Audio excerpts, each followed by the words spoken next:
ప్రేమ నమ్మకం గల మా గొప్ప దేవ, సర్వోన్నతుడ, సర్వశక్తి సంపన్నుడైన మా తండ్రి, స్తుతులు స్తోత్రములు నాయన. ఇదిగోనైనా ఈ మరి యొక్క దినమున నాయన, ఈ సాయంకాలము 4 గంటలకు మేము ముందరు చేరి నీ సన్నిధిన నాయన నిన్ను ధ్యానించుటకు, కీర్తించుటకు ఇచ్చిన ఈ సమయాన్ని బట్టి స్తోత్రం నాయన. ఆయన చేరి ఇంకా రావాల్సిన బిడ్డలందరినీ అటెండ్ అవ్వలాగా ప్రార్థిస్తున్నాం నేను. ఆయన మాకు ఇంత మంచి భాగ్యాన్ని ఇచ్చినందుకే స్తోత్రం నాయన. మాకు కావలసిన ఆయన మాకు ఏదో మాకు ఏదైతే మాకు మేము ఎలా ఉండాలో మరి అది అలాగ నీ వాక్యం ద్వారా మాకు వినిపించమని చెప్పే బిడ్డను మీరే మీ నోటి ఊరగా వాడుకొని మాకు నీ వాక్యాన్ని ఈ వాక్యం ఈ రోజు ఈ కార్యక్రమం అంతట్లోనూ మీరే తోడుగా ఉండి మమ్మల్ని నడిపించమని, ఎలాంటి ఆటంకం లేకుండా ఆన్లైన్ లో ఆయన మీరే కాచి కాపాడమని, చేరి వచ్చిన బిడ్డలు అందరూ పొందులా ఆశీర్వదించి దీవించమని, ఇంతటి మంచి మహాభాగ్యాన్ని మాకందరికీ ఇలాంటి తరుణాన్ని ఆయన అనుగ్రహించినందుకే వేల స్తుతులు స్తోత్రములు సమర్పించుకుంటూ యేసయ్య దివ్యపన్న నామమున ప్రార్థించి అడిగి వేడుకొంచున్నాను పరమ తండ్రి. ఆమేన్. ప్రార్థించిన అరుణ సిస్టర్కి వందనాలమ్మా. ఇప్పుడు ప్రభును స్తుతిస్తూ పాట పాడుతున్నాము. మన సిస్టర్ ఎస్తేర్ అని పాట పాడుతుంది. తర్వాత తనని వాక్యం కూడా మనకు వాక్య సందేశాన్ని వినిపిస్తారు. ఎస్తేర్ కొఠారి పిల్లలు కూడా పాడతారు. ఓకే పాడండి.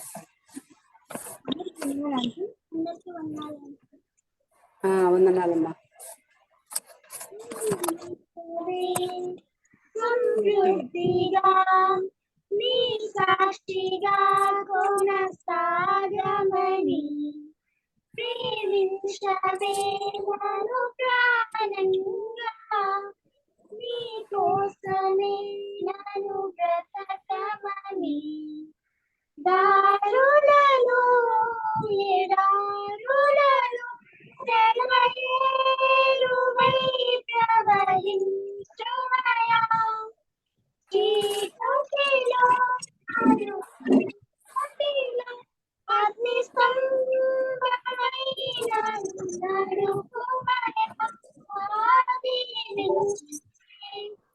సమృద్ధిగా నీకు సాక్షిగా కొనసాగమని ప్రేమించవే నన్ను ప్రాణంగా, నీ కోసమే నన్ను బ్రతకమని నువ్వే లేకుండా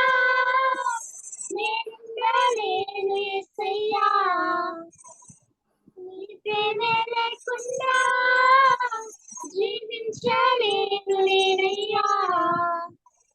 నా ఒంటరి పయనములో నా జంటగా నిలిచావే, నే నడిచే దారుల్లో నా తోడై ఉన్నావే.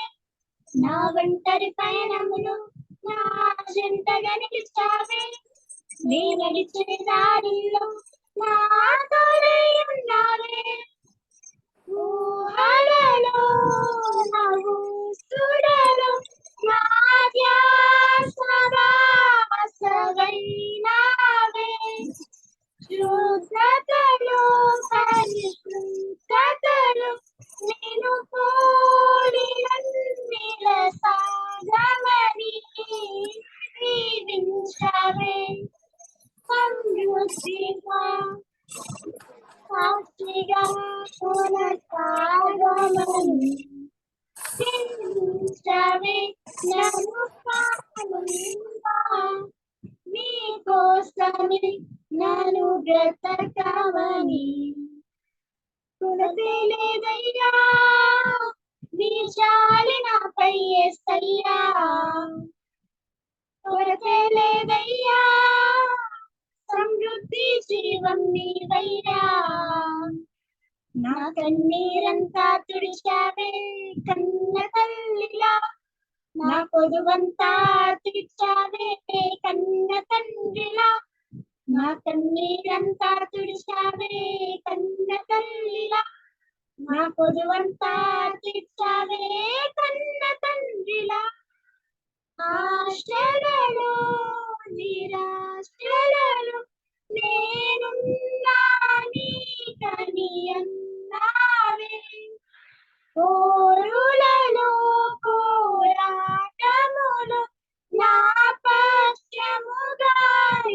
నిలిచావే, దీవించావే సమృద్ధిగా నీ సాక్షిగా కొనసాగమని, ప్రేమించవే నన్ను ప్రాణంగా, నీ కోసమే నన్ను బ్రతకమని. అందరికీ వందనాలండి. వందనాలు మా చక్కటి పాట పాడి వినిపించిన ఎస్తేర్ కొఠారి, తర్వాత చిన్నపిల్లలు కూడా ఎంత చక్కగా పాట పాడినారు. చక్కటి పాట. దీవించవే సమృద్ధిగా నీ సాక్షిగా కొనసాగమని. నిజంగా ఆయన సాక్షిగా మనం కొనసాగడానికి ఆయన మనల్ని దీవించే దేవుడుగా ఉన్నాడు. తర్వాత ప్రేమించే దేవుడుగా ఉన్నాడు ప్రాణం కంటే ఎక్కువగా. అటువంటి తండ్రిని మనం కలిగి ఉన్నందుకు మనం ఎంతో ధన్యులము. తర్వాత ఆయన కోసం మనం బ్రతకాలని, తర్వాత ఒంటరి పయనంలో మనకు చెంటగా ఆయన మనతో ఎప్పుడు ఉంటాడు. మనం నడిచే దారిలో మనకు తోడుగా ఉండి మనల్ని చక్కటి మార్గంలో నడిపించే దేవుడుగా, తర్వాత పరిశుద్ధంగా జీవించాలని కోరుకునే దేవుడుగా, కొరత లేకుండా సమృద్ధిని అనుగ్రహించే దేవుడుగా, మన మన కన్నీరు తుడిచే దేవుడుగా, తర్వాత కొదువ లేకుండా మనల్ని ఆదరించేది కన్న తండ్రిగా మన దేవుడు మనకై ఎంతో మనం ధన్యులము. అటువంటి పాట పాడి వినిపించిన ఎస్తేర్ కొఠారికి, తర్వాత చిన్నపిల్లలకు ఎస్తేర్ తరపున వందనాలమ్మా. వందనాలమ్మా. నాకు ఈ అవకాశం ఇచ్చిన తేజక్క కూడా వందనాలు చెల్లిస్తున్నాను. ఇప్పుడు మన ఎస్తేర్ మనకు వాక్య సందేశం అందిస్తారు. అందరూ దయచేసి మ్యూట్ లో పెట్టుకోండి, ఎటువంటి డిస్టర్బెన్స్ రాకుండా ఉంటది. చక్కగా మనం అందరం వాక్యం విని ఆయనలో బలం పొందుదాము. ఎస్తేర్ వాక్యం చెప్పుమా. ఓకే. ప్రభునామంలో ప్రతి ఒక్కరికి ప్రభువైన యేసుక్రీస్తు నామంలో మీకు అందరికీ కూడా వందనాలు చెల్లిస్తా ఉన్నాను. గత సమయంలో దేవుడు నాకు అనుగ్రహించినటువంటి యొక్క అవకాశాన్ని బట్టి మరొకసారి దేవునికి, మరి అదే రీతిగా పెద్దలకు కూడా ప్రభు నామంలో వందనాలు చెల్లిస్తా ఉన్నాను. ఈరోజు మరి దేవుడు నాకు ఇచ్చినటువంటి తలంపుల్ని మీతో పంచుకోవాలని ఆశపడతా ఉన్నాను. రూతు గ్రంథము, ఈరోజు వాక్య ధ్యానానికి ఆధారంగా మనం రూతు గ్రంథాన్ని చదువుకుందాం. రూతు గ్రంథము 1వ వచనం. న్యాయాధిపతులు ఏలిన దినముల యందు దేశములో కరువుగా యూదా నుండి ఒక మనుషుడు తన భార్యను తన 2 కుమారులను వెంట పెట్టుకొని మోయాబు దేశమున కాపురం ఉండుటకు వెళ్ళెను. చిన్న ప్రార్థన చేసుకుందాం వాక్యం నిమిత్తమై. జీవం కలిగిన మా గొప్ప తండ్రి, కృపమే మీ పాదాలకు వందనాలు చెల్లిస్తున్నాను ప్రభువా. నేను యొక్క సమయంలో దయచేసి నాయన ప్రభువా, మీ సిలువ చాటున నన్ను మరుగుపరచండి నాయన తండ్రి. నేను యోగ్యురాలని కాదు, మరి ప్రభువా మీ యొక్క నామాన్ని ఉచ్చరించడానికి కూడా నాకు అర్హత లేదు ప్రభువా. మీ సన్నిధిలో నేను ఒప్పుకుంటున్నాను తండ్రి. దయచేసి కనికరించండి, కృప చూపించండి. మా అందరితో మీరు మాట్లాడమని ప్రార్థిస్తున్నాం ప్రభా. నాతో మొట్టమొదటిగా మాట్లాడండి. వాక్యాన్ని మరి సరిగా విభజించటం మాకు నేర్పించండి తండ్రి ప్రభా. మరి వాక్యాన్ని సరిగా నేర్చుకోవడానికి సహాయం చేయండి. మా జీవితాల్లో ఏది కొరతగా ఉందో, ఏదైతే మరి ప్రభా మీరు ఆశిస్తున్నారో, ఏది మేము సరిదిద్దుకోవాలో మీరు తేటగా మాకు బయలుపరచమని మీ సన్నిధిలో మొరపెడతా ఉన్నాం ప్రభా. కనికరించండి ప్రభా, కృప చూపించండి నాయన. మరి నన్ను కేవలం మీ బూరగా వాడుకోమని తండ్రి, మీ సిలువ చాటును మరుగుపరిచి మాకందరికీ ఈ సమయం ప్రభా వ్యర్థం కాకుండా ఆశీర్వాద కారణంగా చేయమని మీ సన్నిధిలో మొరపెడుతూ, మా అందరికి కావాల్సినటువంటి హెచ్చరిక, దిద్దుబాటు, ఆదరణ తండ్రి అన్నింటినీ ప్రభా మీరు ఇవ్వగలిగిన సమర్థులు. కాబట్టి ప్రభా ఆ రీతిగా మాతో మాట్లాడమని, కృప చూపమని, ముందున్న సమయాన్ని మీ చేతికి అప్పగించుకుంటూ వ్యర్థమైన మాటలు నా నోటికి రాకుండా సహాయం చేయమని, ప్రతి మాట ప్రతి అక్షరాన్ని ప్రభా మీరే నా నోటికి అందించుకొని మీ సన్నిధిలో మొరపెడుతూ యేసుక్రీస్తు అదివే నామం నాతో ఎంతో బ్రతమాలు వేడుకొంచున్నాం తండ్రి, ఆమేన్. ఈరోజు మనం చదువుకున్నటువంటి వాక్య భాగంలో మనందరం స్త్రీలుగా మనం అప్పుడే గెస్ట్ చేస్తాం. మరి ఈరోజు ఇక్కడ మనం చదువుకున్నటువంటి వచనంలో మనకు కనిపిస్తా ఉంది, మరి ఒక స్త్రీ ఉన్నట్టుగా మనం చూస్తున్నాం. ఆమె నయోమిగా మనకు కనిపిస్తా ఉంది కదా. న్యాయాధిపతులు ఏలిన దినముల యందు దేశంలో కరువు కలుగగా యూదా బెత్లెహేము నుండి ఒక మనుష్యుడు తన భార్యను తన 2 కుమారులను వెంటబెట్టుకొని మోయాబు దేశమున కాపురం ఉండుటకు వెళ్ళాను అనే మాట ఇక్కడ మనం మొదటి వచనంలో చదువుకున్నాం. ఇక్కడ మనకు ఆమె పేరు కనపడలేదు, తన భార్య అని మాత్రం చూస్తున్నాం. 2వ వచనంలో మనం చూస్తే ఆ మనుషుని పేరు ఎలీమెలకు, అతని భార్య పేరు నయోమి అని మనం చూస్తా ఉన్నాం. సో కాబట్టి ఈ భార్య ఎవరు అనేది మనం గమనించినట్లయితే ఆమె పేరు నయోమిగా మనకు అర్థమవుతోంది కదా. కాబట్టి నయోమి గురించి కొన్ని విషయాలు దేవుడు నాకు ఇచ్చినటువంటి తలంపులు మరి మీతో కూడా పంచుకోవాలని నేను ఆశపడతా ఉన్నాను. సో ఇక్కడ మొట్టమొదటిగా నయోమి జీవితంలో మనం చూసినట్లయితే నయోమి చేసినటువంటి పని ఏంటి అంటే, మొట్టమొదటిగా భర్తను అనుసరించిన నయోమిగా ఇక్కడ మనకు కనిపిస్తా ఉంది. భర్తను అనుసరించినటువంటి నయోమిగా మనకు కనిపిస్తా ఉంది. అవును, చాలా వరకు మనం చాలాసార్లు ఆలోచించినప్పుడు దేవుడు ఒక్కొక్క రీతిగా మనతో మాట్లాడుతూ ఉంటారు. మరి ఆ సందర్భాన్ని బట్టి మనకు ఏది అవసరమో దేవుడు దాన్ని మాట్లాడతారని మరి నేనైతే విశ్వసిస్తా ఉన్నాను. మరి ఇక్కడ మనం ఆలోచన చేస్తే చాలా వరకు మనం ఎప్పుడు కూడా నయోమి మరి రొట్టెల ఇల్లు, సమృద్ధి అయిన ఇల్లు బెత్లెహేమును వదిలేసి మరి అక్కడికి వెళ్ళిపోయింది, అదే తప్పు అని మనము చాలా సార్లు మనం ధ్యానం చేసినటువంటి చాలా మంది మరి ద్వారా మనం వింటూ వస్తున్నాం. కానీ ఒక్కసారి మనం ప్రాక్టికల్ గా ఆలోచన చేసినట్లయితే నయోమి భర్తను అనుసరించింది. భర్త ఇక్కడ మనకు క్లియర్ గా తెలుస్తా ఉంది. న్యాయాధిపతులు ఏలిన దినముల యందు దేశంలో కరువు కలిగింది. ఆ కరువు కలిగినప్పుడు యూదా బెత్లెహేము నుండి ఒక మనుష్యుడు, అనగా ఇక్కడ నయోమి పాత్ర లేదు కానీ తన భర్త అయినటువంటి ఎలీమెలకు పాత్ర ఉంది. మరి ఎలీమెలకు ఏం చేస్తున్నాడంట, కాపురం ఉండుటకు తన భార్యను తన 2 కుమారులను వెంటబెట్టుకొని మోయాబు దేశమున కాపురం ఉండుటకు వెళ్ళెను. అనగా ఇక్కడ ఎలీమెలకు ఒక భర్తగా, ఒక ఇంటి యజమానిగా ఎలీమెలకు చెప్పినప్పుడు దానికి సంపూర్ణంగా లోబడినటువంటి నయోమిగా ఇక్కడ మనకు కనిపిస్తా ఉంది.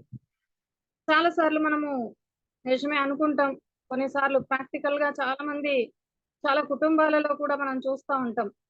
మరి భర్త అనుమతి లేకుండా చర్చికి రాలేని పరిస్థితులు కదా. మరి ఒక్కసారి మనం ఆలోచన చేసినట్లయితే, నేను పోయేది మంచి ఉద్దేశమే, నాది మంచి ఉద్దేశమే, నేను చేసేది కరెక్టే అని మనం మరి భర్తకి ఎదురు తిరిగితే దాని యొక్క పరిణామాలు ఏ రీతిగా ఉంటాయో మనకు తెలుసు.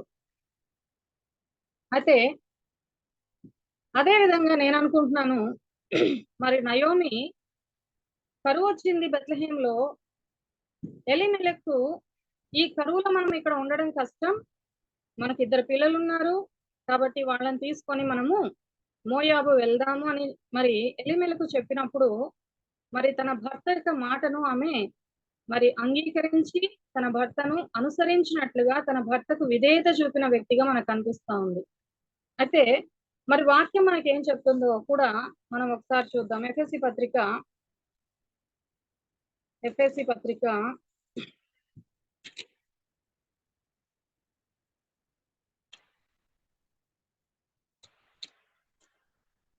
5వ అధ్యాయము 24వ వచనం చూద్దాం. సంఘము క్రీస్తునకు లోబడినట్టుగా భార్యలు కూడా ప్రతి విషయంలోనూ తమ పురుషులకు లోబడవలెను. ఇక్కడ మనం గమనించినట్లయితే చాలా సార్లు కేజీ కూడా స్త్రీలకు చెప్పేటప్పుడు నేను విన్నాను, ప్రతి విషయంలోనూ తమ పురుషులకు లోబడవలెను. నిజమే, అంతేకాదు చాలా వరకు మనకు స్త్రీల మీటింగ్స్ కూడా జరుగుతూ ఉంటాయి. మరి చాలా మంది సేవకులు, చాలా మంది స్త్రీలు మన దగ్గరకు వచ్చినప్పుడు మరి ఈ మాటలు చెప్తూ ఉన్నప్పుడు చాలా మంది మరి సనగడం, గొనగడం కూడా నేను విన్నాను. వీళ్ళ భర్తలు విశ్వాసులు కాబట్టి సరిపోయింది. వీళ్ళకి అది చేతనవుతుంది. వీళ్ళైతే అన్ని వింటారు. మేము వినడానికి అవుతుందా? చెప్పడం చాలా ఈజీ. అది అనుసరించడం చాలా కష్టం. ఈ విధమైనటువంటి కామెంట్స్ ఎక్కువగా వస్తా ఉంటాయి. అయితే ఒక్కటి మనం గమనిద్దాం. ఎవరు చెప్పడం కాదు, ఎవరు చెప్పినా మనం అనుసరించాల్సింది మాత్రం బైబిలే. మనకు అనుసరించడానికి ప్రామాణికం మాత్రం బైబిలే, దేవుని యొక్క వాక్యమే. మరి దాన్ని అనుసరిస్తామా లేదా అనేది విన్నటువంటి మన విఘ్నతకే వదిలేస్తున్నాడు దేవుడు. కానీ బైబిల్లో ఉన్నది మాత్రం మనం ఉన్నట్టుగానే మనము మరి వినాలి, చెప్పాలి, అనుసరించాలి. సో కాబట్టి ఇక్కడ మనం ఆలోచన చేసినట్లయితే క్లియర్ గా ఇక్కడ మరి అపోస్తలుడైనటువంటి పౌలు మరి రాస్తా ఉన్నారు. ఇక్కడ సంఘము క్రీస్తునకు లోబడినట్టుగా, సంఘము క్రీస్తునకు లోబడినట్లుగా భార్యలు కూడా ప్రతి విషయంలో అనేది ఇక్కడ క్లియర్ గా రాయబడి ఉంది. మరి ఇప్పుడు నయోమి నేను బెత్లెహేం విడిచిపెట్టి రాను, నువ్వు కావాలంటే వెళ్ళిపో, నీ బిడ్డల్ని తీసుకొని వెళ్ళిపో అని చెప్పడానికి వీలవుతుందా అంటే అది వీలు కాదు అనే మనకు అర్థమవుతుంది. కాబట్టి నయోమి ఈ విషయంలో అక్కడికి వెళ్ళేటువంటి విషయంలో మాత్రం తన భర్తకు లోబడి తన భర్త చెప్పిన విధంగా ఆమె అనుసరించినట్టుగా, విధేయత చూపినట్టుగా మనం ఇక్కడ గమనించవచ్చు. అయితే ఇక్కడ ఆత్మీయంగా కూడా మనం ఆలోచన చేసినట్టయితే ఇక్కడ భక్తుడైనటువంటి పౌలు క్లియర్ గా రాస్తున్నారు, సంఘము కదా, సంఘం అంటే ప్రతి స్త్రీ పురుషునికి లోబడాలి. అదే విధంగా సంఘము క్రీస్తునకు లోబడాలి కదా. సంఘము అన్నప్పుడు అందరం వస్తాం, స్త్రీ పురుషులందరూ కూడా. అయితే మరి మనందరి జీవితంలో కూడా సంఘముగా మనం అందరం కూడా క్రీస్తునకు లోబడి ఉండాలి అనే విషయాన్ని కూడా ఇక్కడ మనము ధ్యానం చేయవచ్చు కదా. మనకు అనుకూలమైనటువంటి వాటిని మేము అనుసరిస్తాము, మాకు అనుకూలము కాని మేము వదిలేస్తాము అంటే అది వీలు కాదు. దేవుని వాక్యం దాన్ని ఒప్పుకోదు కదా. బైబిల్లో ఒక సున్నా గాని పొల్లు గాని తీసేయకూడదని దేవుని యొక్క వాక్యం తేటగా మనకు హెచ్చరిస్తా ఉంది. సో కాబట్టి మనం ఆలోచన చేసినట్లయితే ఈ యొక్క సమయంలో దేవుడు, పరిశుద్ధాత్మ దేవుడు ఎంతో తేటగా రాయిస్తా ఉన్నారు, సంఘము క్రీస్తునకు లోబడి ఉండాలి. భార్యలు భర్తలకు ప్రతి విషయంలో లోబడి ఉండాలి. ఇది మనందరికీ నచ్చుతుంది, ఇది చాలా మందికి నచ్చుతుంది సంఘంలో కదా. కానీ ఇంకొకటి కూడా మనం గుర్తుపెట్టుకోవాలి, సంఘము క్రీస్తునకు సంపూర్ణ విధేయతను మనం చూపించాలి. ఎందుకంటే సంఘానికి క్రీస్తు శిరస్సు కదా, భార్యకు శిరస్సు భర్త. సో కాబట్టి తప్పకుండా ఇక్కడ మనం చూస్తున్నాం, భార్య భర్తకు విధేయత చూపించాలి ప్రతి విషయంలో, సంఘము కూడా ప్రతి విషయంలో మరి క్రీస్తుకు విధేయత చూపాలి. క్రీస్తుకు మరి ఇష్టమైన రీతిగా కదా మనము విధేయత చూపాలి అనే విషయాన్ని ఇక్కడ మనం చూస్తున్నాం. సరే, మరి ఎందుకు ప్రతి విషయంలోనూ విధేయత చూపించాలి అని మనం చూసినట్లయితే, మరి ముఖ్యంగా గమనించినట్లయితే సంఘము ప్రతి విషయంలోనూ ఎందుకు, ఇక్కడ భార్య అయితే ప్రతి విషయంలో భర్తకు లోబడి ఉండాలని ఉంది. ఎందుకు అంటే దేవుని యొక్క వాక్యంలో రాయబడి ఉంది కదా. మరి సంఘము క్రీస్తుకి ఎందుకు లోబడి ఉండాలి అనేది మనం ఆలోచన చేస్తే 5వ వచనం, 5వ అధ్యాయము 2వ వచనం, ఎఫెసీలకు రాసినటువంటి పత్రిక 5వ అధ్యాయము 2వ వచనం, క్రీస్తు మిమ్మును ప్రేమించి పరిమళ వాసనగా ఉండుటకు మన కొరకు తను తాను దేవునికి అర్పణముగాను బలిగాను అప్పగించుకొనెను, అలాగునే మీరును ప్రేమ కలిగి నడుచుకొనుడి. ఇక్కడ మనం గమనించినట్లయితే ఎందుకు సంఘము క్రీస్తుకి లోబడి ఉండాలి, ప్రతి విషయంలో కూడా ఎందుకు సంఘము క్రీస్తుకు లోబడి ఉండాలి అంటే దానికి దేవుని యొక్క వాక్యం సెలవిస్తున్నటువంటి మాట ఏంటంటే, క్రీస్తు మనల్ని ప్రేమించారు కదా. క్రీస్తు మనల్ని ప్రేమించారు. అంత మాత్రమే కాకుండా పరిమళ వాసనగా ఉండడానికి, మన యొక్క ప్రార్థనలు, మన విజ్ఞాపనలు, మన యాచనలు దేవుడు అంగీకరించడానికి, సువాసనగా పరిమళ వాసనగా ఉండడానికి మన కొరకు యేసు తన్ను తాను దేవునికి అర్పణముగాను బలిగాను అప్పగించుకున్నారు. కాబట్టి మనము సంఘమైన మనమందరం కూడా క్రీస్తుకు లోబడి ఉండాలి అనేటువంటి విషయాన్ని ఇక్కడ మనం గ్రహించగలుగుతా ఉన్నాం కదా. మరి భర్తకి భార్య ఎందుకు లోబడాలి అంటే, పరిశుద్ధ గ్రంథంలో మనకు రాయబడి ఉంది కాబట్టి ప్రతి విషయంలో లోబడాలి.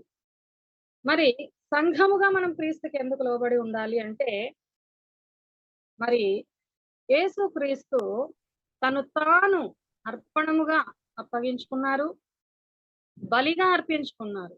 తను తానే కదా మరి అప్పగించుకొని పరిమళ వాసనగా ఒక ధూపముగా మరి తండ్రికి ఇష్టమైన రీతిలో బలిని అర్పణను అర్పించినట్టుగా ఇక్కడ మనం చూస్తున్నాం. కాబట్టి సంఘమంతా కూడా క్రీస్తుకు విధేయత చూపాలి ప్రతి విషయంలో అనేటువంటి విషయాన్ని ఇక్కడ మనం చూస్తున్నాం.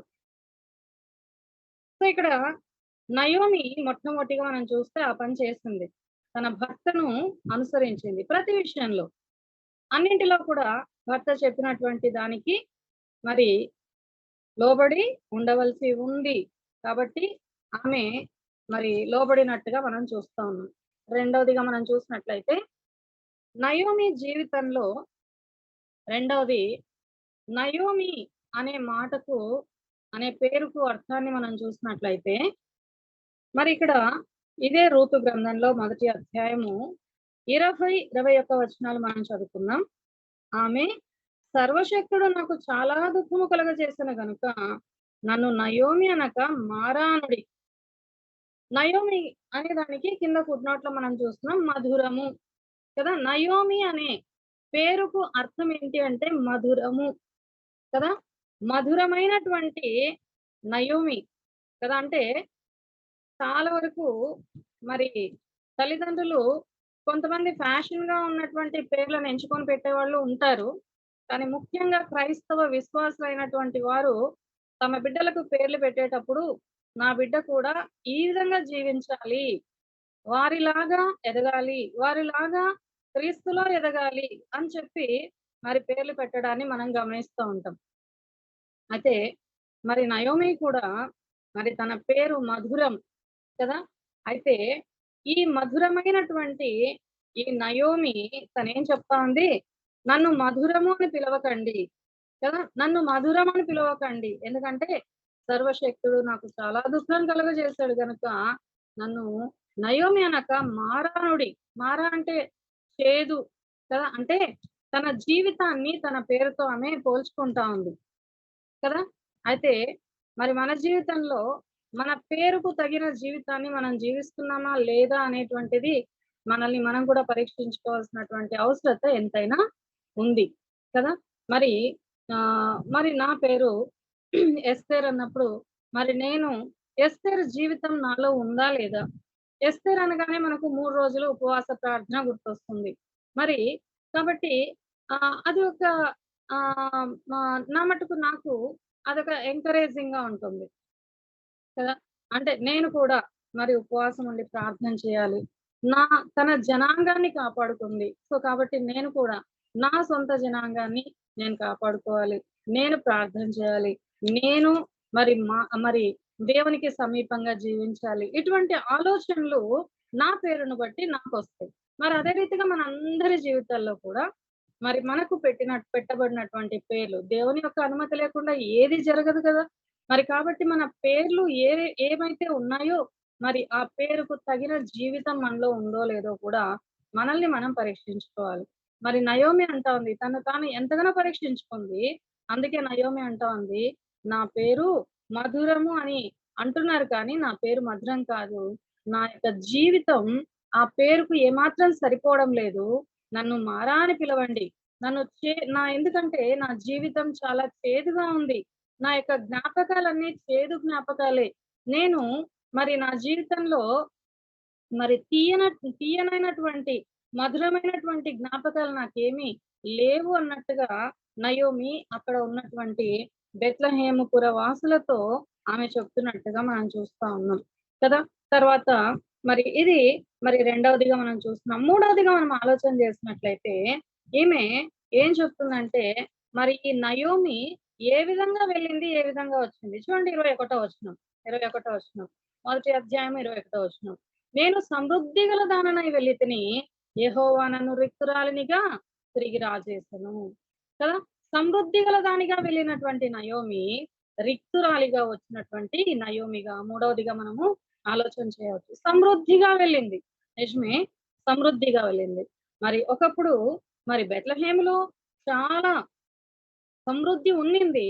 అయితే అక్కడ కరువు రాబోతున్నప్పుడు వీళ్ళు ఏం చేస్తున్నారంట, అక్కడ దేశంలో కరువు వచ్చింది, బెత్లెహేములో కరువు వచ్చింది. అయితే ఆ కరువు సమయంలో తమ దగ్గర ఉన్నటువంటి సమృద్ధినంతా కూడా, అంటే వారు కూడబెట్టుకున్నటువంటి సమృద్ధి, వారు కూడబెట్టుకున్నటువంటి ఆస్తి కావచ్చు, వారు కూడబెట్టుకున్నటువంటి ధాన్యం కావచ్చు, లేదా నయోమి పర్సనల్ గా మనం ఆలోచన చేసినట్లయితే ఒక కుటుంబం అనేటువంటి ఒక సమృద్ధి, భర్త అనేటువంటి ఒక సమృద్ధి, కుమారులు అనేటువంటి ఒక సమృద్ధిని కలిగి ఒక చక్కని కుటుంబముగా, ఒక చిన్న కుటుంబం, చక్కనైన కుటుంబముగా నయోమి సమృద్ధిగా ఆమె వెళ్ళిందంట, మోయాబు దేశానికి వెళ్ళినట్టుగా మనం చూస్తున్నాం. అయితే ఆమె రాక ఏ విధంగా ఉంది కదా, ఆమె రాక ఏ విధంగా ఉంది అంటే రిక్తురాలిగా ఆమె వచ్చినట్టుగా మనం చూస్తున్నాం. రిక్తురాలిగా అంటే ఖాళీ, ఏం లేదు కదా, ఏమీ లేదు తన దగ్గర.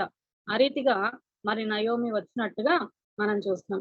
ఈ మాటల్ని మనం ఆలోచన చేసినప్పుడు ఈ సమృద్ధి తర్వాత రిక్తులు అనేటువంటి విషయాలని, ఆ వర్డ్స్ ని మనం ఆలోచన చేసినప్పుడు మన ప్రియ ప్రభు అయినటువంటి యేసుక్రీస్తు కూడా మనకు ఎంతో తేటగా మనకు కనిపిస్తారు కదా.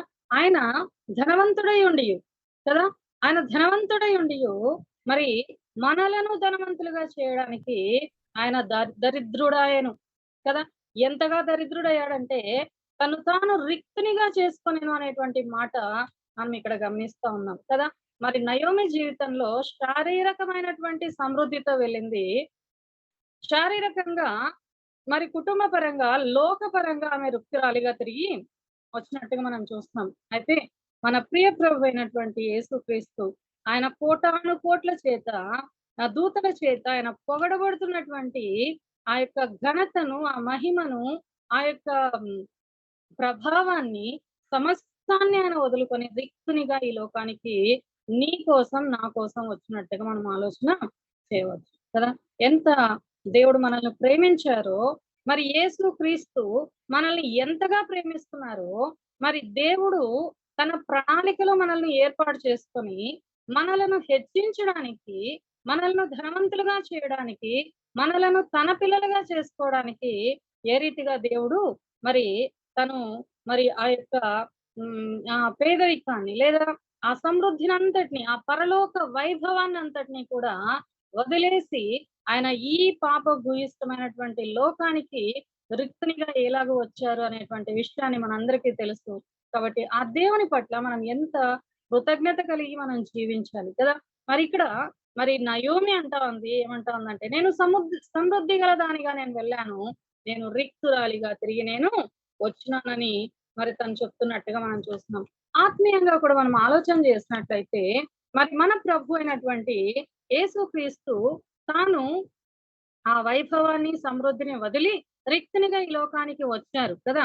అయితే దాన్ని అంగీకరించి విశ్వాసులమైనటువంటి మన జీవితంలో కూడా ఒక సమృద్ధి అనేటువంటిది ఉండాలి కదా. ఆ సమృద్ధి ఏంది అనేటువంటిది మనకు తెలుసు. అపోస్తల కార్యముల్లో మనం గమనించినట్లయితే అపోస్తల కార్యములు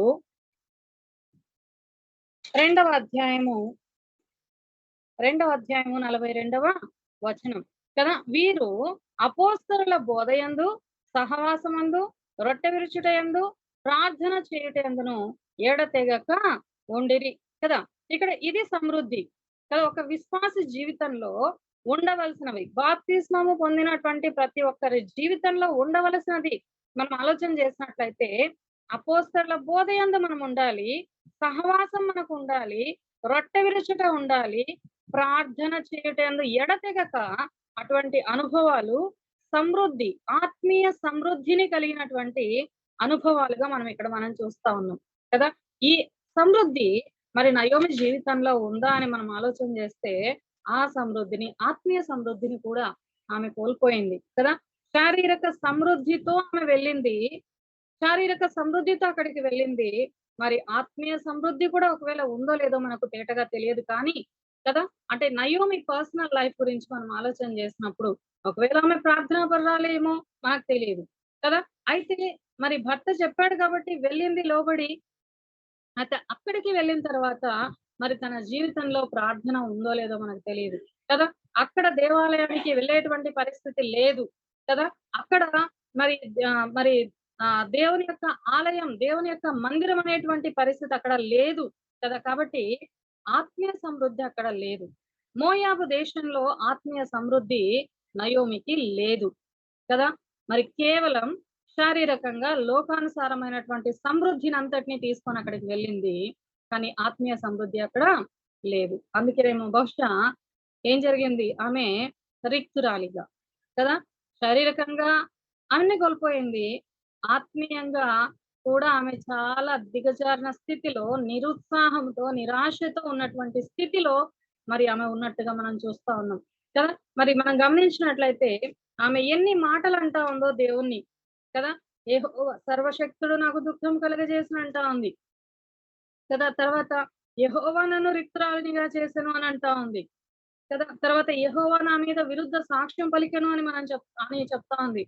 సర్వశక్తుడు నన్ను బాధపరిచెను అని చెప్తా ఉంది కదా. ఈ రీతిగా మరి ఆమె మరి ఎంతో దుఃఖంతో ఆమె తిరిగి వచ్చినట్టుగా, ఆత్మీయంగా కూడా తను చాలా చాలా రిక్తురాలిగా ఆమె వచ్చినట్టుగా మనం చూస్తా ఉన్నాం. అయితే ఆత్మీయ జీవితంలో మనం కూడా ఆలోచన చేసినప్పుడు మరి మన యొక్క పరిస్థితి ఏ విధంగా ఉంది కదా. మనకు సహవాసం ఉందా, బోధ ఉందా, మరి రొట్టె విరిచే దాంట్లో మనం మరి పొందుతున్నామా, ప్రార్థన ఎడతెగక ప్రార్థన చేసే అనుభవం మనలో ఉందా కదా. చాలా సార్లు మన జీవితం అప్ అండ్ డౌన్స్ గా ఉంటది కదా. కొన్నిసార్లు చాలా తీవ్రమైనటువంటి ఆసక్తితో మనం ఉంటాం, కొన్నిసార్లు ఎంతో నిరుత్సాహం, మరి ఎంతో నిస్తేజంగాను కదా, మరి నీరసంగాను, మరి ఆత్మీయంగా మనము కనిపిస్తా ఉంటాం కదా. అయితే దేవుడు మరి నయోమి తన సమృద్ధిని అంతటిని కోల్పోయినా కూడా, ఆమె రిక్తురాలైనప్పటికీ కూడా దేవుడు ఆమెను విడిచిపెట్టలేదు కదా. అయితే ఈరోజు మనందరిలో కూడా ఏ ఒక్కరూ ఆ స్థితిలో ఉన్నా కూడా దేవుడు మనల్ని విడిచిపెట్టేవాడు కాదు కదా. ఆత్మీయ సమృద్ధిని ఒకప్పుడు మనం కలిగి ఉండి, ఇప్పుడు ఆత్మీయ సమృద్ధిలో మనం ఏమేమైతే కోల్పోయి ఉన్నామో వాటన్నిటినీ కూడా దేవుడు తిరిగి మనకి ఇవ్వగలరు అనేటువంటి విషయాన్ని మనం జ్ఞాపకం చేస్తున్నాం కదా. కాబట్టి మనం ఆలోచన చేస్తే మన దేవుడు, ఆయన ప్రేమ కలిగిన దేవుడు, ఆయన ఆదరించే దేవుడు, ఆయన సమస్తము చేయగలిగినటువంటి మరి సర్వాధికారి అయినటువంటి దేవుడు కదా. కాబట్టి మనం ఆలోచన చేస్తే మరి నయోమి చెప్పినట్టుగా దేవుడు దుఃఖము కలుగజేసే దేవుడు కాదు కదా. మన జీవితంలో దేవుడు సర్వశక్తుడు, నిజమే, ఆయన సర్వశక్తుడు. అన్ని పరిస్థితుల్లో కూడా మనకు చాలిన దేవుడు అన్నమాట. ఆయన దుఃఖం కలుగజేసే దేవుడు కాదు కదా. దేవుడు మనల్ని రిక్తులుగా చేసే దేవుడు కాదు కదా. మనం అడిగిన ఎడల ఆయన ఎవరిని గద్దింపక, జ్ఞానం ఒకటే కాదు, పరిశుద్ధాత్మను కూడా దేవుడు మనకు అనుగ్రహించే దేవునిగా మనం చూస్తా ఉన్నాం కదా. తర్వాత మనం గమనించినట్లయితే ఆయన మరి మనల్ని మన మీద విరుద్ధ సాక్ష్యం పలికే దేవుడు కాదు కదా. నయోమి అనుకుంది కానీ మన దేవుడు మన మీద విరుద్ధ సాక్ష్యం పలికే దేవుడు కాదు. నిజంగా మనం ఆలోచన చేసినట్లయితే మనకు తెలుసు, పరిశుద్ధాత్మ దేవుడు ఎంతో తేటగా మనకు బైబిల్లో రాయించి పెట్టారు మన ఆదరణ కొరకై. మనం ఆలోచన చేసినట్లయితే మరి దేవుడు అంటే ఏం చేస్తా ఉన్నాడు కదా. చెప్పని అసఖ్యము కాని మూలుగులతో ఆయన మన కోసం విజ్ఞాపన చేస్తా ఉన్నారు. మరి విరుద్ధ సాక్ష్యం ఏ రీతిగా పలకగలరు కదా. మనం తప్పు చేసినప్పుడు, మనం ఆత్మీయంగా దిగజారిపోయిన స్థితిలో ఉన్నప్పుడు, ఆత్మీయంగా నిరాశలో ఉన్నప్పుడు, ఆత్మీయంగా మనం కృంగిపోయిన స్థితిలో ఉన్నప్పుడు కదా. దేవుడు మనల్ని విడిచిపెట్టే దేవుడు కాదు, మన మీద విరుద్ధ సాక్ష్యం పలికే దేవుడు కాదు. ఆయన మనల్ని లేవనెత్తే దేవునిగా మనము ఆలోచన చేద్దాం. తర్వాత మనం ఆలోచన చేసినట్లయితే సర్వశక్తుడు నన్ను బాధపరిచినంటా ఉంది. మన దేవుడు బాధపరిచే దేవుడా? కాదు. ఆయన బాధపరిచే దేవుడు కాదు కదా. మరి మరి భక్తిహీనుల యొక్క బాధను చూసి ఆయన మరి తృణీకరించే దేవుడు కాదు. మన దేవుడు బాధపరిచే దేవుడు కాదు కదా. ఆయన శోధించే దేవుడు కాదు, ఆయన బాధపరిచే దేవుడు కాదు. మన మన యొక్క బాధను ఆయన నిదానించి చూసే దేవుడు. ఇశ్రాయేలీయుల జీవితంలో మనకు తెలుసు కదా. ఇశ్రాయేలీయులు మరి ఐగుప్తు దేశంలో బానిసలుగా ఉన్నప్పుడు వాళ్ళు మొరపెట్టారు దేవునికి. వారు మొరపెట్టినప్పుడు దేవుడు ఏం చేశాడంట, వారి యొక్క మొరలు వినుటకు ఆయన దిగి వచ్చెను కదా. మన దేవుడు దిగి వచ్చి మన శ్రమల్ని చూసే దేవుడు, మనల్ని ఆదరించే దేవుడు.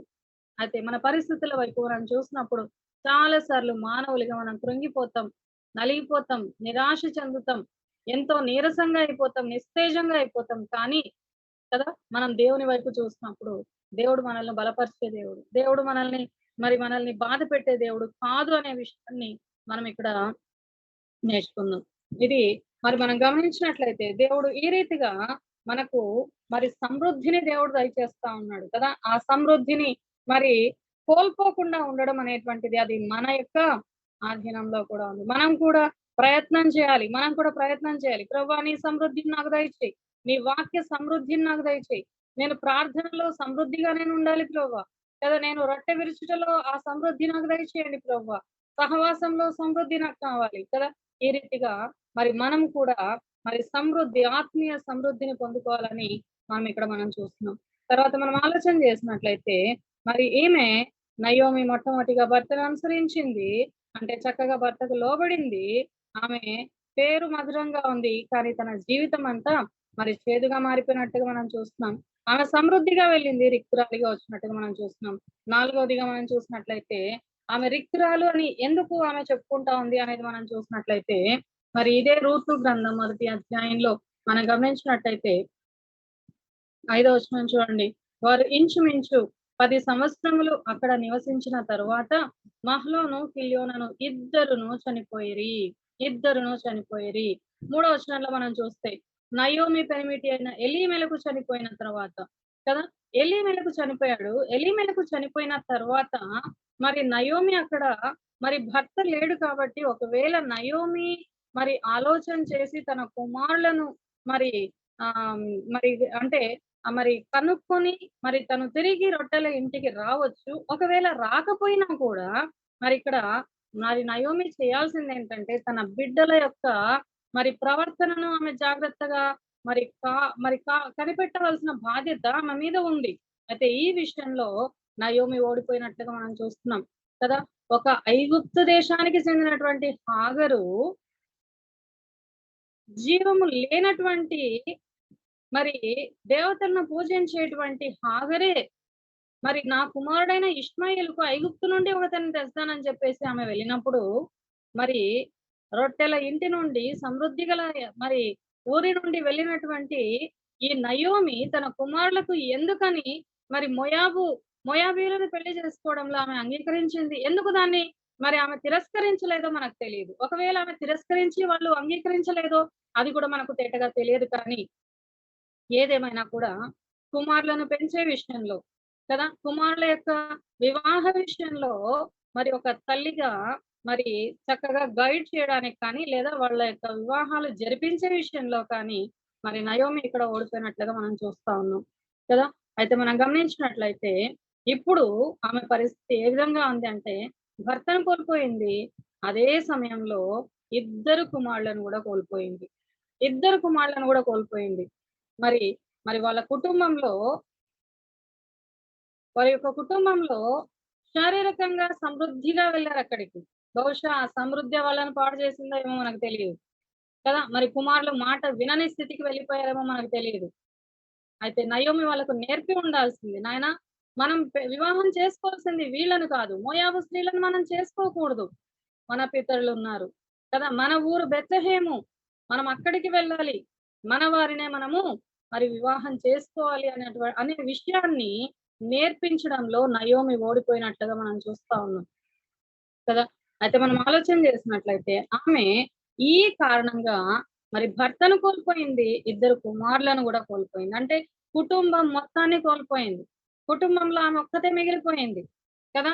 కోడళ్ళు ఉన్నారు ఇప్పుడు, అంతే. ఇంకా తనకు మరి అందరినీ కూడా ఆమె కోల్పోయినట్లుగా మనం గమనిస్తా ఉన్నాం. ఒకవేళ మరి అనుకుందాం, ఒకవేళ మరి ఆ కుమారులు గిన ఉండి ఉంటే ఇప్పుడు కూడా మరి వాళ్ళు బెత్లెహేంకి వచ్చేవాళ్ళు కాదేమో బహుశా కదా. ఎందుకంటే అక్కడే మరి సెటిల్ అయిపోయి ఉంటారు.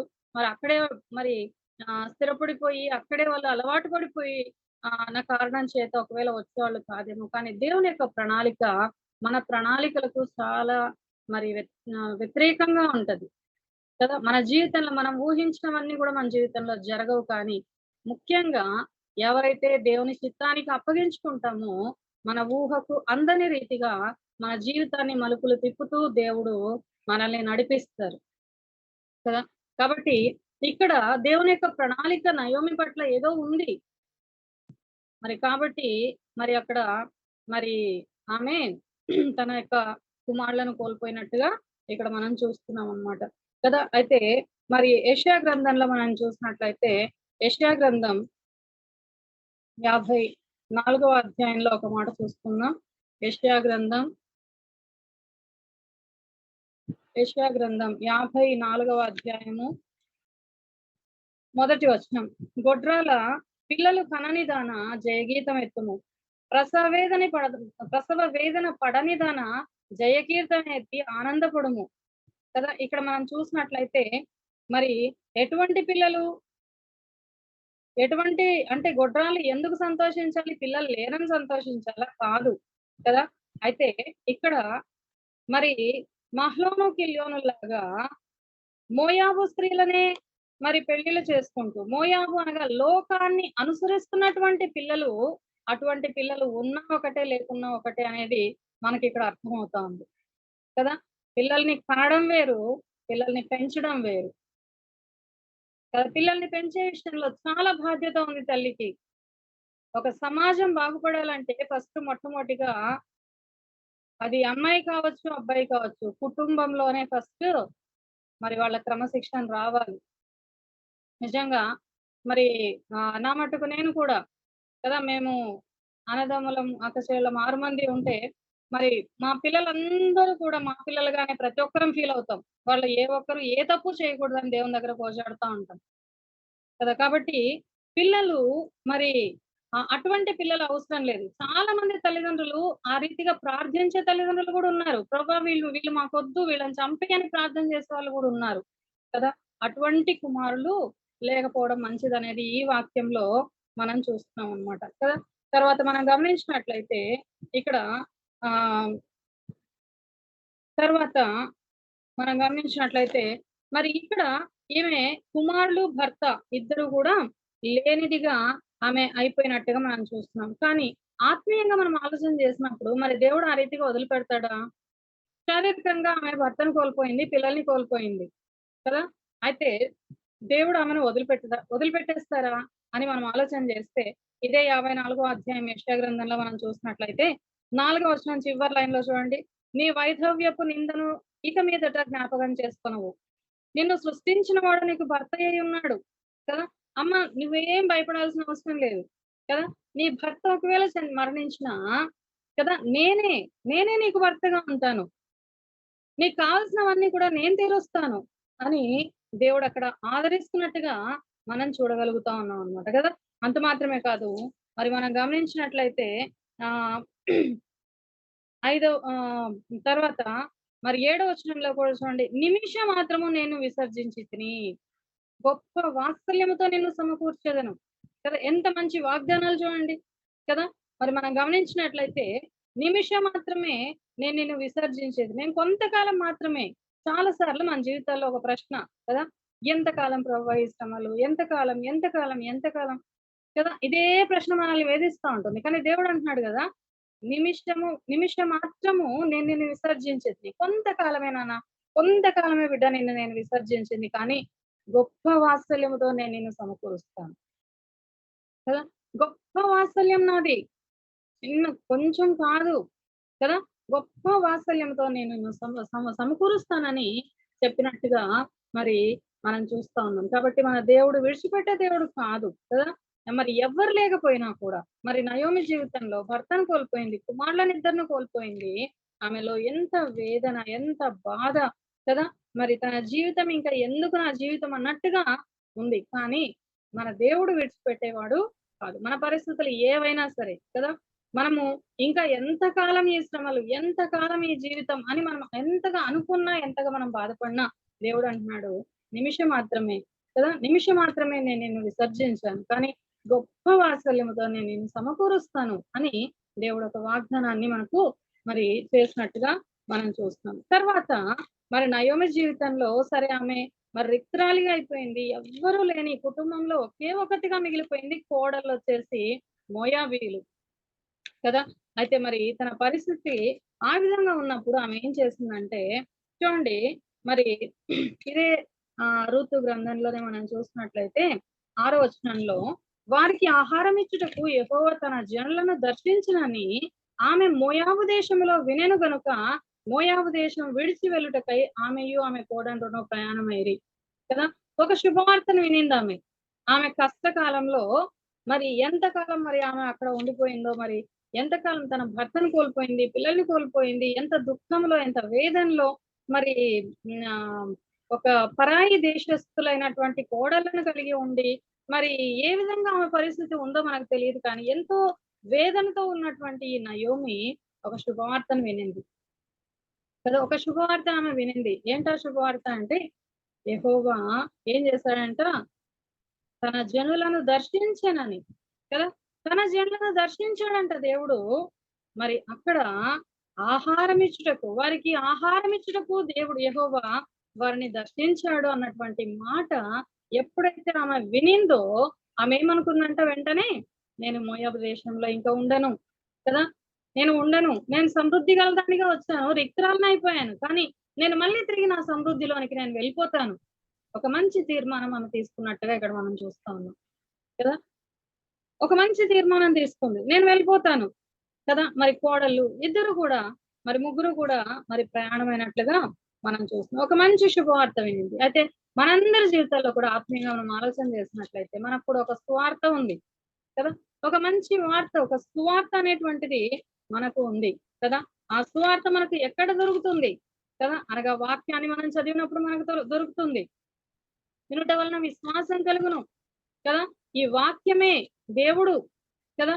కాబట్టి మనం ఆలోచన చేసినట్లయితే ఒక సువార్త, ఒక శుభవార్త వాక్యం ద్వారా దేవుడు మనకు తెలియజేస్తున్నాడు. దాన్ని మనం కూడా వినాలి కదా. ప్రతి ఒక్కరూ దేవుని యొక్క సువార్తను వినాలి, ప్రతి ఒక్క మనిషి వినాలి.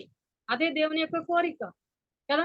మరి అందరూ సువార్త వినాలి అంటే విన్న మనము దాన్ని చెప్పాలి. నిజానికి మనం ఆలోచన చేసినట్లయితే మానవుని యొక్క స్వభావం చాలా విచిత్రమైంది. కొన్ని సంవత్సరాలు, తరాలు గడిచినా కూడా మంచి విషయాలని ఇతరులతో షేర్ చేసుకోరు. తాత ముత్తాతల్లో కూడా ఏదైనా లోపాలు ఉంటే అవి మాత్రం బయటికి చెప్పడం మనకు నచ్చుతుంది, కానీ మంచి విషయాలను పెద్దగా మనము చెప్పం కదా. అయితే ఇక్కడ మనం ఆలోచన చేసినట్లయితే ఒక సువార్త, ఒక శుభవార్తను మనం విన్నాం. ఆ యొక్క శుభవార్తను అందరితో మనం పంచుకోవాలి, అందరికీ మనము చెప్పాల్సినటువంటి వారమై మనం ఉన్నాం. ఈ యొక్క సువార్త అనేటువంటిది ఎటువంటిది కదా, ఇది ఎటువంటిది అని మనం ఆలోచన చేసినట్లయితే కొరింథీయులకు రాసినటువంటి 2వ పత్రికలో మనం చూద్దాం. కొరింథీయులకు రాసినటువంటి 2వ పత్రిక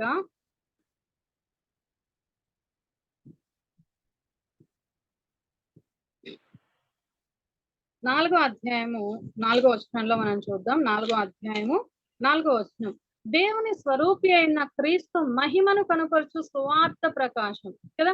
ఈ సువార్త ఏంది? ఈ సువార్త అంటే దేవుని స్వరూపి అయి ఉన్నటువంటి యేసు కదా. దేవుని స్వరూపిగా, దేవుని పోలికగా పుట్టినటువంటి మానవునిగా పుట్టిన వారు ఎవరు అంటే యేసు కదా. మరి క్రీస్తు యొక్క మహిమ అంటే రాబోయేటువంటి క్రీస్తు అభిషేక్తుని యొక్క మహిమను కూడా కనుపరిచేది యేసే కదా. ఈ సువార్త అది ప్రకాశించేది కదా. ఆ సువార్త ప్రకాశించేది, ఇది చీకటి కాదు, వెలుగు కదా. అందుకే దేవుడు నేను లోకమునకు వెలుగై ఉన్నానని దేవుడు చెప్తా ఉన్నాడు. కాబట్టి సువార్త అనేటువంటిది ప్రకాశం. ఇది వారికి ప్రకాశింపకుండా నిమిత్తము ఈ యుగ సంబంధమైన దేవత కదా అనగా సాతానుడు వారి మనోనేత్రాలకు గుడ్డితనం కలుగజేస్తా ఉన్నాడు. కానీ ఈ సువార్త ఎటువంటిదంట? అంధకారముల నుండి వెలుగు ప్రకాశించునుగాక అని పలికిన దేవుడే తన మహిమను గూర్చిన జ్ఞానము యేసుక్రీస్తునందు వెల్లడిపరచుటకు మా హృదయములలో ప్రకాశించెను. అవును, సువార్త అనేటువంటిది ఇది ఒక ప్రకాశం, ఇది ఒక వెలుగు కదా. మన హృదయాల్లో ఉన్నటువంటి పాపం అనే చీకటిని తొలగించి మనల్ని వెలిగించడానికి, ప్రకాశింప చేయడానికి వచ్చినటువంటి యేసే ఒక సువార్త కదా. ఆయన యొక్క పుట్టుక, ఆయన యొక్క మరి సిలువ కదా, ఆయన యొక్క పునరుద్ధానం కదా, ఇదే సువార్త, అదే సువార్త. కాబట్టి ఆ సువార్తను మనం ఇతరులతో పంచుకోవాలి. ఒక శుభవార్తను నయోమి విన్నది. మరి మనందరం కూడా మరి సువార్త యొక్క ప్రకాశం మనలో వెలిగించబడాలి కదా. లేకపోతే మనం ఎంత తెల్లగున్నా, ఎంత ట్యూబ్ లైట్ లాగా వెలిగిపోతున్నా, మన హృదయంలో యేసుక్రీస్తు ప్రకాశం లేకపోతే మనమంతా కూడా చీకటే, అంధకారమే మన జీవితం. కాబట్టి మనం ఆలోచన చేద్దాం. అందుకే కదా భక్తులు అంటారు కదా, ఎవరి మోకాలు నల్లగా ఉంటాయో వారి ముఖాలు ప్రకాశిస్తూ ఉంటాయంట. నిజమే, మనం ఎంత ప్రార్థనా జీవితంలో మనం ఉంటామో అంత అంత ప్రకాశం మన యొక్క ముఖాల్లో దేవుడు కనిపింపజేస్తాడు కదా. మరి మోషే దేవుని యొక్క ప్రకాశాన్ని చూశాడు, దేవుని యొక్క మహిమను చూశాడంటే ఆ యొక్క రిఫ్లెక్షన్ మోషే ద్వారా బయటపడినట్టుగా మనం చూస్తా ఉన్నాం కదా. అయితే ఇక్కడ మనం గమనించినట్లయితే ఈమె ఒక శుభవార్త వినింది, మనకు కూడా ఒక సువార్త ఉంది. ఆ సువార్తను మనము ఇతరులతో మనం పంచుకోవాలి కదా.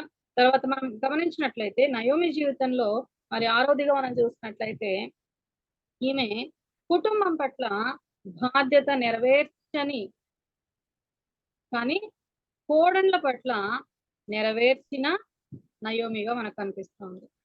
తన కుటుంబం పట్ల చక్కని బాధ్యతను ఆమె కనపరిచినట్టుగా మనకు కనపడడం లేదు. కానీ తనలో మార్పు వచ్చింది. తిరిగి ఎప్పుడైతే బెత్లెహేంకి వచ్చిందో, తిరిగి ఎప్పుడైతే ప్రభు పాద సన్నిధికి వచ్చిందో, ఆమె ఏం చేస్తా ఉందంటే తన కోడలి పట్ల ప్రత్యేకించి తనను అనుసరించి తనను నమ్మి వచ్చినటువంటి రూతు పట్ల ఆమె ఎంతో బాధ్యత కలిగినటువంటి అత్తగా మనం చూస్తా ఉన్నాం కదా. మరి భర్తకు కూడా వెళ్ళేటప్పుడు, అవును నిజమే, ఆమె ప్రతి విషయంలో మనం భర్తలకు లోబడి ఉండాలి. మరి ఆమె వెళ్ళడం కరెక్టే, కానీ ఒక మాట మరి ఆమె హెచ్చరించి ఉండొచ్చు కదా. భర్తను మరి సాధ్యమైతే ఒప్పించడానికి ప్రయత్నం చేసి ఉండవచ్చు. మరి చేసిందో లేదో మనకు తెలియదు, కానీ ఆమెకు తీర్పు తీర్చడానికి కాదు మనకు. కానీ మనం ఆలోచన చేసినట్లయితే మరి అక్కడ మరి తన కుటుంబంలో మరి ప్రార్థన ఉందో లేదో మనకు తెలియదు. తన కుటుంబం అంతా కూడా మరి నాశనం అయిపోయినట్టుగా మనం చూస్తున్నాం. భర్త లేడు, పిల్లలు ఒకవేళ ఈమె మరి ఎక్కువ ప్రార్థనా జీవితాన్ని కలిగి ఉండి మరి పిల్లలకు బోధించి ఉంటే తప్పకుండా ఆ పిల్లలు తమ వివాహ విషయాల్లో తప్పిపోయేవారు కాదేమో కదా. అయితే అఫ్ కోర్స్ అది కూడా కరెక్ట్ గా మనం చెప్పలేము. ఎందుకంటే నేటి దినాల్లోనే మనం ఎంతో మందిని చూస్తా ఉన్నాం కదా. మరి ఎంతో ప్రార్థనా పరులైనటువంటి తల్లిదండ్రుల మాట వినని మరి బిడ్డలు కూడా ఉన్నారనుకోండి. కాబట్టి అయితే ఏది ఏమైనా కూడా కుటుంబంలో ఆమె బాధ్యత అంతగా మనకు కనపడడం లేదు. కానీ తన తప్పును ఆమె సరిచేసుకుంది. ఎక్కడ అంటే కోడల దగ్గర ఆమె సరిచేసుకున్నట్టుగా మనం చూస్తాం. ఎంత బాధ్యత కదా, ఎంత బాధ్యత. మరి ఓర్పాకు చెప్పింది, రూతుకు చెప్పింది, అమ్మ మీరు యవనస్తురాండి కదా, మీరు నాతోటి వచ్చి ఏం సుఖపడతారు, వద్దు, మీ ఇళ్ళకి మీరు వెళ్ళిపోండి కదా. ఎవరైనా అత్తలు ఆ రీతిగా చెప్తారా కదా, ఎవరు అట్లా చెప్పరు కదా. అయితే మరి ఆమె ఎంతో చక్కగా చెప్పింది. అంతేకాదు మరి రూతు విషయంలో కూడా ఎంతో జాగ్రత్తగా మరి ఆమె అన్ని కూడా నేర్పించి ఎంతో బాధ్యత తీసుకొని ఎంతో జాగ్రత్తగా మరి కూతురి మరి ఆ యొక్క కోడలి యొక్క జీవితం కట్టబడేంత వరకు కూడా నయోమి తనతో మరి నిలిచి ఉన్నట్టుగా మనం చూస్తా ఉన్నాం. ఎంతో చక్కగా తన బాధ్యతను నెరవేర్చింది. అమ్మ నిజంగా మన జీవితాల్లో కూడా మనం ఆలోచించినట్లయితే కుటుంబంలో మనం ఎవరైనా సరే కదా, ఒక తల్లిన, ఒక అక్కన, లేదా చెల్లిన, భార్యన కదా, కోడల, కూతుర, ఎవరైనా సరే మనకందరికీ కొన్ని బాధ్యతలు ఉంటాయి. ఆ బాధ్యతలు మనం చక్కగా నెరవేర్చవలసినటువంటి బాధ్యత మన మీద ఉంది కదా. చాలా సార్లు మేము స్కూల్లో కూడా పిల్లలకు చెప్తా ఉంటాం, హక్కుల కోసం పోరాడతారు కానీ బాధ్యతల పైన బాధ్యతలు గుర్తించరని. నిజమే, చాలా సార్లు మనం కూడా హక్కుల కోసం చాలా మాటలు మాట్లాడతాం. నాకు హక్కు ఉంది అంటారు కదా. అన్ని హక్కులు ఉన్నాయి, మరి బాధ్యత ఏమైంది? హక్కులు ఒక్కటే కాదు, మనం హక్కుల గురించి మాట్లాడే ముందు మన బాధ్యతలు మనం నిర్వర్తించాలి కదా. కాబట్టి మనం ఆలోచన చేసినట్లయితే ఇక్కడ నా మట్టుకు అట్లా అనిపించింది, తన కుటుంబంలో బాధ్యత సరిగా నెరవేర్చలేదేమో మరి నయోమి, కానీ కోడళ్ళ పట్ల తన తప్పును సరిదిద్దుకున్నట్టుగా మనం చూస్తున్నాం. అయితే ఆత్మీయంగా మనకు కూడా దేవుడు చెప్తున్నాడు. తిమోతి పత్రిక ఒకసారి మనం చూద్దాం. తిమోతి పత్రిక, మొదటి తిమోతి పత్రిక, తిమోతికి రాసినటువంటి మొదటి పత్రిక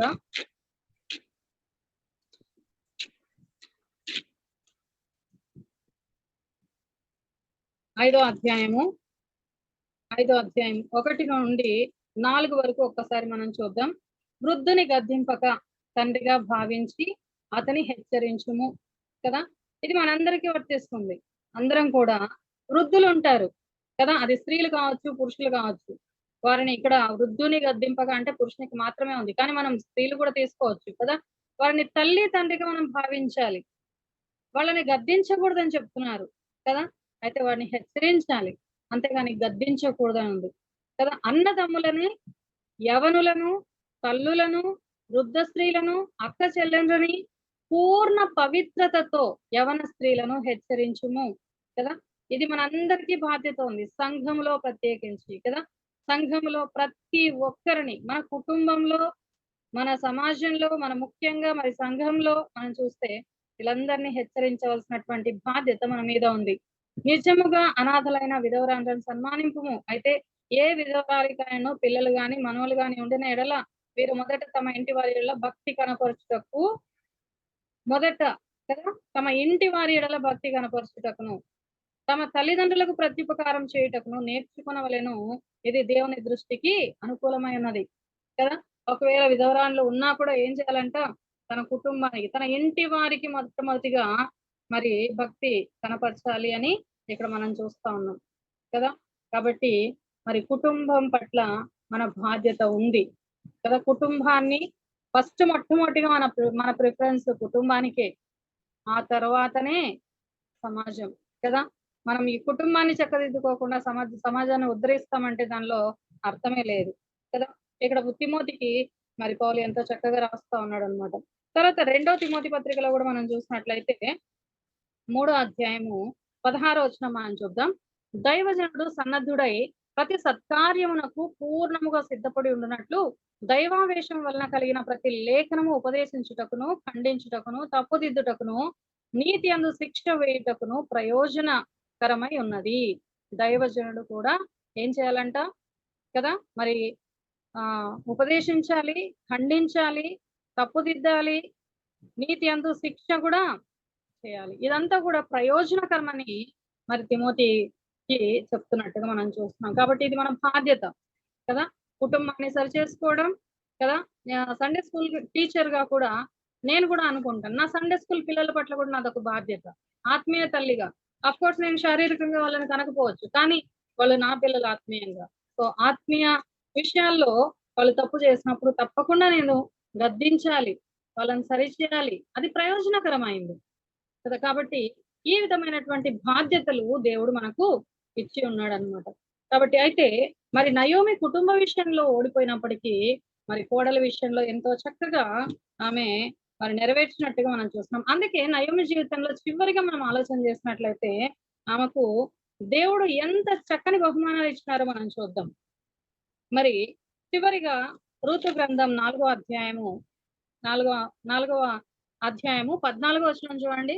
14వ వచనం, అప్పుడు స్త్రీలు, ఈ దినమున నీకు బంధువుడు లేకుండా చేయని యెహోవా స్తుతినందును గాక కదా. నిజమే కదా. ఒకవేళ బోయజు తన బంధువు లేకపోయి ఉంటే నయోమి పరిస్థితి ఏమై ఉండేది కదా, రూతు పరిస్థితి ఏమై ఉండేది. దేవుడు నయోమిని ప్రేమించి కదా, ఆమె మరి అంతా తన సమృద్ధిని అంతా కోల్పోయి రిక్తురాలిగా వచ్చినా కూడా నయోమిని దేవుడు వదిలిపెట్టలేదు. ఒక బంధువుని ఆమె కోసం దేవుడు దాచి ఉంచారు కదా. అందుకే దేవుడు స్తుతినందును గాక అని ఆ స్త్రీలు చెప్తున్నట్టుగా చూస్తున్నాం. సో కాబట్టి నయోమికి దేవుడు ఒక బంధువుని ఇచ్చాడు, అంతేనా. తర్వాత మనం చూసినట్లయితే 15వ వచనం, నిన్ను ప్రేమించి 7 కుమారుల కంటే నీకు ఎక్కువగా నున్న నీ కోడలు ఇతనికనేను. ఆమె కోడలు ఎటువంటిదంట, 7 కుమారులు కంటే కూడా నిన్ను ఎక్కువగా ప్రేమిస్తా ఉంది నీ కోడలు. అంత మంచి కోడలనే దేవుడు నీకు ఇచ్చాడు. నిజమే కదా. భర్త గురించి ఆ విధంగా రాయబడలేదు, కుమారుల గురించి ఆ విధంగా రాయబడలేదు. కానీ తన కోడలు మాత్రం ఏం చేస్తా ఉందంట, 2 కుమారులు ఉన్నా కూడా ప్రయోజనం లేదు, కానీ అంత ప్రేమను ఆమె పొందుకోలేదేమో, కానీ 7 మంది కుమారులు ఒక తల్లిని ప్రేమిస్తే అంతకంటే ఉన్నతమైనటువంటి, అంతకన్నా ప్రేమ కలిగినటువంటి కోడల్ని దేవుడు నీకు ఇచ్చాడని మరి వాళ్ళు చెప్తున్నారనమాట. తర్వాత మనం గమనించినట్లయితే ఒక బంధువుని దేవుడు ఇచ్చాడు, ఎంతగానో ప్రేమిస్తున్నటువంటి ఒక కోడల్ని ఇచ్చినాడు. తర్వాత ఆమెకి ఇంకా ఎవరిని ఇచ్చినారంట, దాంట్లోనే కంటిన్యూషన్ మనం చూసినట్లయితే, ఇతడు నీ ప్రాణమును ఓదార్చి ముసలితనమున నీకు పోషకుడుగునని నయోమితో చెప్పిరి. ఇంకా ఎవరిని ఇచ్చినాడంట, పోషకుడైనటువంటి మనవన్ని ఇచ్చినాడు కదా.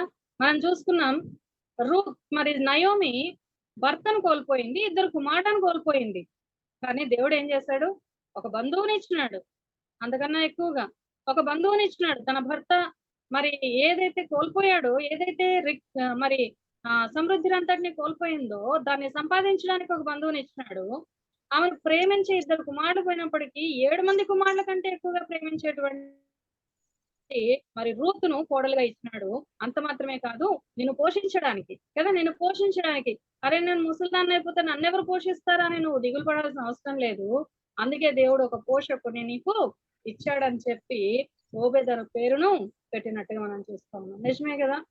మనం అనుకుంటాం ఆత్మీయంగా చాలా సార్లు కదా, మనం అనుకుంటాం ఇంకా అయిపోయింది నా జీవితం, నాకెవరున్నారు, నాకెవరు దిక్కులేరు కదా అని అనుకుంటాం. కానీ దేవుడు అన్ని మనకు దేవుడే కదా, అన్ని దేవుడే అని చెప్పేసి దేవుడు ఎవరిని లేకుండా దేవుడు మనకేం చేయడు కదా.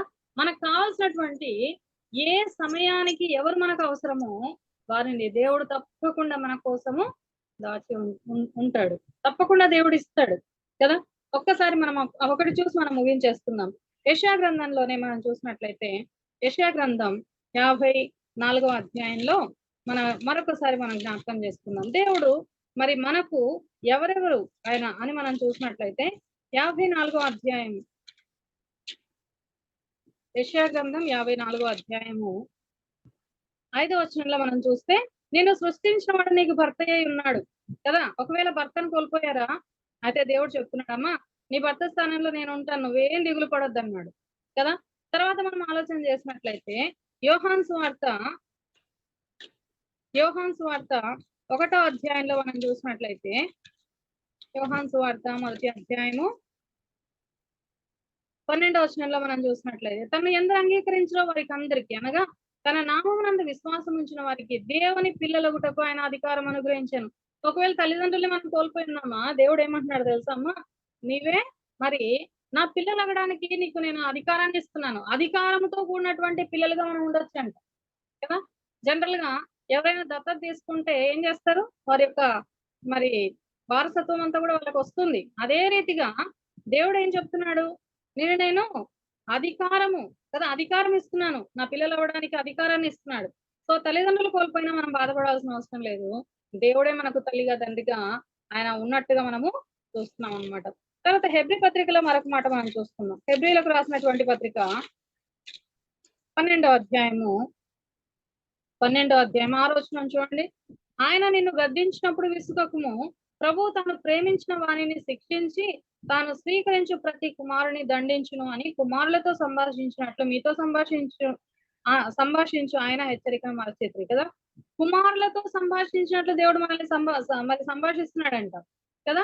ప్రేమించే తండ్రి కదా, ప్రేమించే తండ్రి, మామూలు తండ్రి కూడా కాదు, ఒక ప్రేమించే తండ్రిగా దేవుడు మనకు ఉన్నట్టుగా మనం చూస్తా ఉన్నాం. అదే రీతిగా యాకోబు పత్రికలో కూడా మరి ఇంకొక మాట మనం చూసుకుందాం.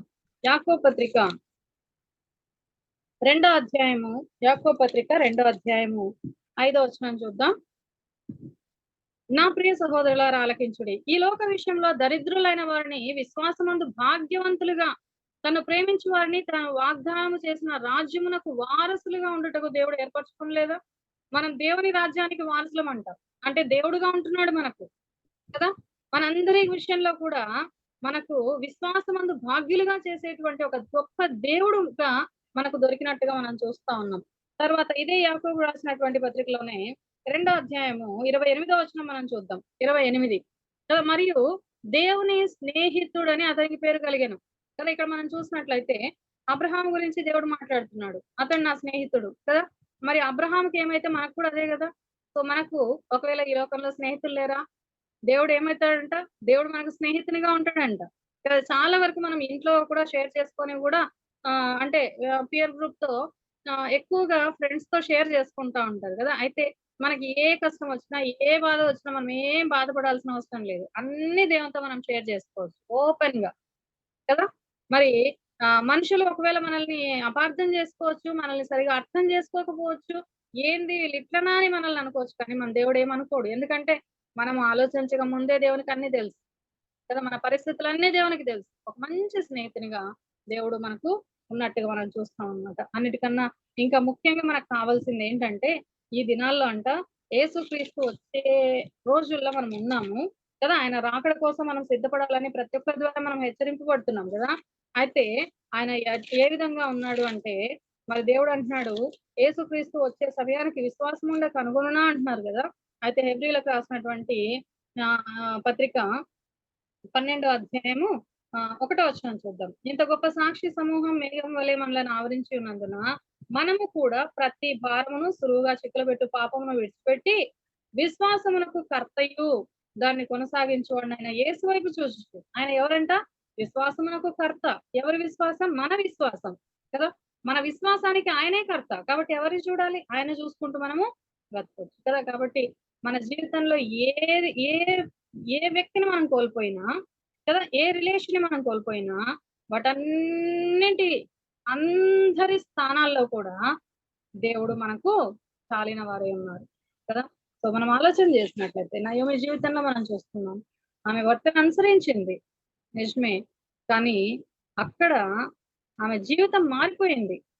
ఎంతో మధురంగా ఉన్నటువంటి బెత్లెహేములో మధురంగా ఉన్నటువంటి జీవితం చేదుగా మారిపోయింది కదా. సమృద్ధిగా వెళ్ళింది, రిక్తురాలిగా వచ్చింది, ఏమి అన్ని కోల్పోయింది, సమృద్ధిని అంతా కోల్పోయి రిక్తురాలిగా వచ్చింది కదా. ఆమె భర్తను కోల్పోయింది, కుమారులను కోల్పోయింది కదా, సహవాసాన్ని కోల్పోయింది, అక్కడ ఆత్మీయత లేదు, ఆత్మీయ సహవాసాన్ని కోల్పోయింది కదా. అయితే ఒక గొప్ప శుభవార్తను వినింది ఆమె కదా, ఒక మంచి శుభవార్తను, ఒక మంచి సువార్తను వినింది. అదిగో దేవుడు వారిని ఆహారం ఇవ్వడానికి దర్శించాడంట. నిజమే, నేటి దినాల్లో కూడా దేవుడు మనతో మాట్లాడడానికి వాక్యాన్ని దేవుడు మనకి ఇచ్చాడు. నిజమే కదా. మనం కూడా మరి సహవాసం, బైబిల్ అనేటువంటి సహవాసం మనకు లేకపోతే ఎప్పుడో మనము డిప్రెషన్ లో, ఎప్పుడో నిరాశ నిస్పృహలో మన జీవితాలు అయిపోయేవి కదా. మరి ఈ రోజు పొద్దున్న నేను ఎవరో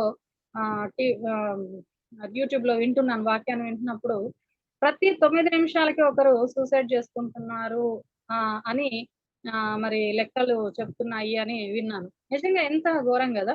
అయితే దేవుడు మనల్ని ప్రతి 9 నిమిషాలకి ఒకరు పోతున్నా మనల్ని ఎంతగా దేవుడు కాపాడుతా ఉన్నాడు. ఈ వాక్యమే కదా మనల్ని బలపరుస్తా ఉంది కదా, ఈ సువార్తనే కదా, ఈ వాక్యమే కదా.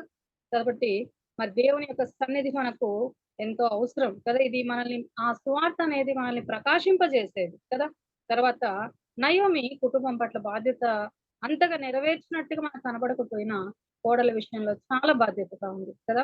అదే రీతిగా మనం కూడా మన కుటుంబంలో మన బాధ్యత, సంఘంలో మన బాధ్యత కదా, సమాజంలో మన బాధ్యత కదా. వాటిని ముఖ్యంగా కుటుంబంలో, సంఘంలో మన బాధ్యత మనం నిర్వర్తించాలి అని మనం చూస్తున్నాం.